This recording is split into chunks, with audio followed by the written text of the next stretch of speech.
কত সহজেই ঘরে থাকা সামান্য কয়েকটা উপকরণ দিয়ে তোমরা চিকেন পোলাও খুব সহজে খুব তাড়াতাড়ি ঘরে তৈরি করে নিতে পারবে, সেই রেসিপিটাই আজকে আমি তোমাদের সঙ্গে শেয়ার করব। তো এই চিকেন পোলাও রান্না করাটা খুবই ইজি, সেটাই আমি দেখাবো আজকে তোমাদের। এর জন্য আমি নিয়ে নিয়েছি এখানে প্রায় 700 গ্রাম মতো চিকেন পিস। এটাকে আমি ধুয়ে ভালো করে পরিষ্কার করে নিয়েছি। এবার সামান্য একটু সামান্য হলুদ দিলাম এই জন্য কারণ আমি এটাকে সাদা পোলাও বলবো, কারণ এটার মধ্যে আমি হলুদের ব্যবহার করব না। সামান্য একটু মাংসের গায়ে দিলাম যাতে এর একটা গন্ধ থাকে, যাতে সেটা চলে যায়। নুন, হলুদ আর 2 টেবিল স্পুন মতন টক দই দিয়ে আমি এটাকে মেখে কিছুক্ষণ রেখে দেবো। আমার হাতটা অবশ্যই ভালো করে ধোয়া আছে, কারণ এটা একটা হেলদি হ্যাবিট। এই চিকেনটাকে ম্যারিনেট করে বেশ কিছুক্ষণ সময় রেখে দিতে হবে। টক দই দিলে কিন্তু চিকেনটা অনেক বেশি নরম হয়ে যায়। এবার আমি 2 কাপ পরিমাণে চাল, আমি এখানে বাসমতি চাল ব্যবহার করেছি, তোমরা চাইলে যে কোনো চাল দিয়ে করতে পারো। আমি ভালো করে চালটাকে ধুয়ে জল ঝরিয়ে রেখে দিয়েছি, এটাকে ভিজিয়ে রাখার প্রয়োজন নেই। একটা কড়াইতে দিয়ে দেবো কিছুটা পরিমাণ সাদা তেল বা কুকিং অয়েল, যেটাই বলে থাকো না কেন তোমরা। এখানে সাদা তেলের ব্যবহারটা করব আমি, সেই জন্য সাদা তেলের সঙ্গে আর একটুখানি আমি ঘিয়েরও ব্যবহার করব। দিয়ে দিলাম 1 টেবিল স্পুন মতন ঘি। তেলের পরিমাণটা যে যার পছন্দ মতন বাড়িয়ে বা কমিয়ে নিতে পারো, ঘিয়ের পরিমাণটাও তাই। শুধু তেল বা শুধু ঘি দিয়েও এটাকে করা যায়, যার যেরকম ভালো লাগে। 2টো তেজপাতা, 3টে ছোট এলাচ, একটা বড় এলাচ আর কয়েকটা লবঙ্গ আমি ফোড়নে দিয়ে দিলাম, আর দিয়ে দিলাম 1 টুকরো দারচিনি। খুব বেশি কিছুর প্রয়োজন হয় না। সামান্য একটু জয়িত্রী ফুল আমি এখানে দিয়ে দিলাম। জয়িত্রীটা দিলে কি হয়, খুব সুন্দর একটা গন্ধ ছাড়ে। বাকি উপকরণগুলো আমি তোমাদের রান্না করতে করতে দেখিয়ে দিচ্ছি। ফোড়নটা থেকে যখন একটা সুন্দর গন্ধ বের হবে, তারপর আমি কিন্তু এখানে ক্রাশ করে রাখা একটুখানি গোলমরিচ দিয়ে দিলাম। এই গোলমরিচটা যাতে আগে দিলে তিতো না হয়ে যায়, সেই জন্য আমি একটু পরে যোগ করলাম। তোমরা চাইলে পোলাও রান্নার শেষেও যোগ করতে পারো, কোনো অসুবিধা নেই। এবার আমি কুচিয়ে রাখা পেঁয়াজ আর কিছুটা কাঁচা লঙ্কা দিয়ে দিলাম। এটাকে ভালো করে ভেজে নেব, লাল করে নেবার প্রয়োজন নেই। পেঁয়াজটা যাতে একটু নরম হয়ে যায় সেদিকে আমাদের লক্ষ্য রাখতে হবে।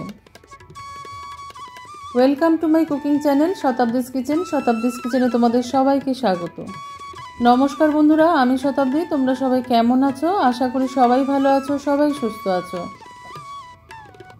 সামান্য একটু নুন দিয়ে দিলাম আমি, যাতে পেঁয়াজটা তাড়াতাড়ি নরম হয়ে যায়। এদিকে আমি একটা গ্রাইন্ডিং জারে রসুন, কাঁচা লঙ্কা আর আদা পেস্ট করে রেখেছিলাম, সেটা আমি এখন এর মধ্যে দিয়ে দেবো। পেঁয়াজটা এখন অনেকটা নরম হয়ে গেছে, কালারটাও একটু চেঞ্জ করে নিয়েছে। এবার আমি এই আদা, কাঁচা লঙ্কা, রসুন বাটাটা এর মধ্যে অ্যাড করে দেবো। দিয়ে এটাকে দিয়ে একটুখানি সময় আমাদের কষিয়ে নিতে হবে। গ্রাইন্ডিং জারটা ধুয়ে যেটুকু মশলা লেগেছিল সেটুকু ধুয়ে আমি জলটা দিয়ে দিলাম এর মধ্যে। এবার কিছুক্ষণ কষিয়ে নেব, যতক্ষণ না তেলটা ছেড়ে আসছে গা থেকে।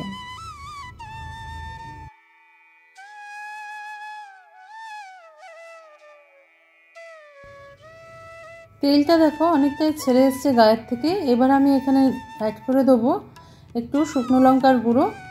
এটা কিন্তু লাল শুকনো লঙ্কার গুঁড়োটা কিন্তু ঝাল রয়েছে, তোমরা চাইলে কাশ্মীরি রেড চিলি পাউডারও ব্যবহার করতে পারো। আমি এখানে কিন্তু হলুদের ব্যবহার করব না, যেটুকু হলুদ আমি ম্যারিনেশনের সময় চিকেনে দিয়েছি আর যেটুকু একটুখানি শুকনো লঙ্কার গুঁড়ো দিলাম। তোমরা চাইলে এটাকেও স্কিপ করতে পারো, কোনো সমস্যা নেই। খুব সহজেই কিন্তু এটা ঘরে তৈরি হয়ে যায়, অনেক ব্যস্ততার মধ্যেও কিন্তু এটা খুব সহজেই তৈরি করে নিতে পারবে। অ্যাড করে দিলাম ম্যারিনেট করে রাখা চিকেনটা দিয়ে ভালো করে আমাদের একটু কষিয়ে নিতে হবে।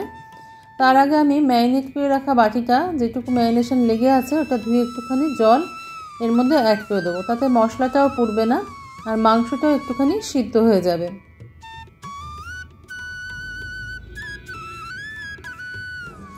কারণ মাংসের মধ্যে আমি কিন্তু আর কোনো জলের ব্যবহার করব না এখন আর। তো চিকেনটার সাথে এই মশলাটাকে ভালো করে মিশিয়ে নিয়ে আমি কিছুক্ষণ সময় এটাকে ঢাকা দিয়ে রান্না করে নেব, যাতে চিকেনটা সিদ্ধ হয়ে যায়। মোটামুটি 70% সিদ্ধ হয়ে গেলে কিন্তু হয়ে যাবে।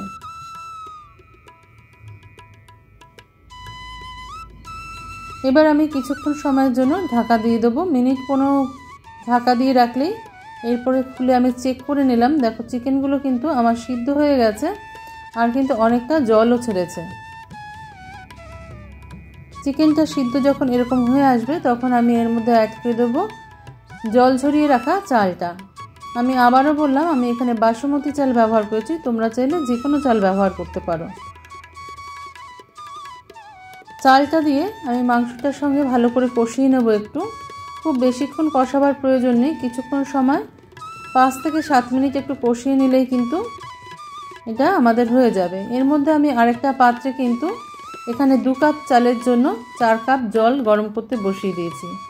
দিয়ে দিলাম স্বাদ মতন মিষ্টি মানে চিনি, কারণ পোলাও একটু মিষ্টি মিষ্টি হলে খেতে ভালো লাগে, সেই জন্য চিনিও দিয়ে দিলাম, নুনও দিয়ে দিলাম স্বাদ মতন। এবার আমি কাজু আর কিশমিশ, দেখো আমি একটুখানি ফাটিয়ে রেখেছিলাম কাজুগুলো, সেগুলোও দিয়ে দিলাম। কাজু কিশমিশ দিলেও খেতে ভালো লাগে পোলাওতে, পোলাও মানে এগুলো দেওয়া, সেই জন্য এগুলো দিয়ে দিলাম। আমি সহজে এটাকে ভাজিও নি, কিছুই করিনি, শুধুমাত্র অ্যাড করে দিলাম। এই সমস্ত কিছু উপকরণ দিয়ে ভালো করে নাড়িয়ে চাড়িয়ে নিলাম। দেখো আমি 5 থেকে 7 মিনিট এটা কিন্তু হয়ে এসছে, চালটা কিন্তু কড়াইয়ের গায়ে লেগে পড়ছে। এই সময় আমি যে জলটা গরম করে রেখেছিলাম সেই জলটা আমি এর মধ্যে অ্যাড করে দেবো। ফুটন্ত জল দেবে, তাহলে কি হবে কুকিং প্রসেসটা কিন্তু থেমে যাবে না। আর তোমরা যদি নর্মাল জল দাও তাহলে কিন্তু কুকিং প্রসেসটা থেমে যাবে আর পোলাওটা হতে একটু সময় লেগে যাবে। সেই জন্য আমি গরম জল ব্যবহার করলাম। গরম জল মানে একেবারে ফুটন্ত জল। 2 কাপ চালের জন্য এখানে আমি 4 কাপ জলের ব্যবহার করেছি। আর এতেই কিন্তু ভাতটা সুন্দর হবে, ঝরঝরে হবে, সেটা তোমাদের আমি দেখিয়ে দিচ্ছি। এখন কিন্তু আমি কোনো ঢাকা দেব না, এরকম অবস্থায় আমি কিছুক্ষণ ফুটতে দেবো। ফুটতে ফুটতে চালটা যখন এরকম উপরে ভেসে উঠবে ভাতটা, তখন আমি এর মধ্যে একটা ঢাকা দিয়ে দেবো। 5 মিনিটের জন্য হাই ফ্লেমে রেখে আর 15 মিনিটের জন্য লো ফ্লেমে আমি রেখে দেবো এটাকে। 15 মিনিট বাদে 20 মিনিট বাদে আমি ফিরে এলাম। দেখো এই জায়ফলটা আমি একটুখানি ঘষে এর উপর থেকে দিয়ে দেবো। উপর থেকে সবার শেষে জায়ফল গুঁড়োটা দিলে কি হয়, খুব সুন্দর একটা স্মেল আসে কিন্তু। তো আমি কিছুটা জায়ফল, সম্পূর্ণটা তো নয়, সামান্য একটুখানি ঘষে দিয়ে দিয়েছি।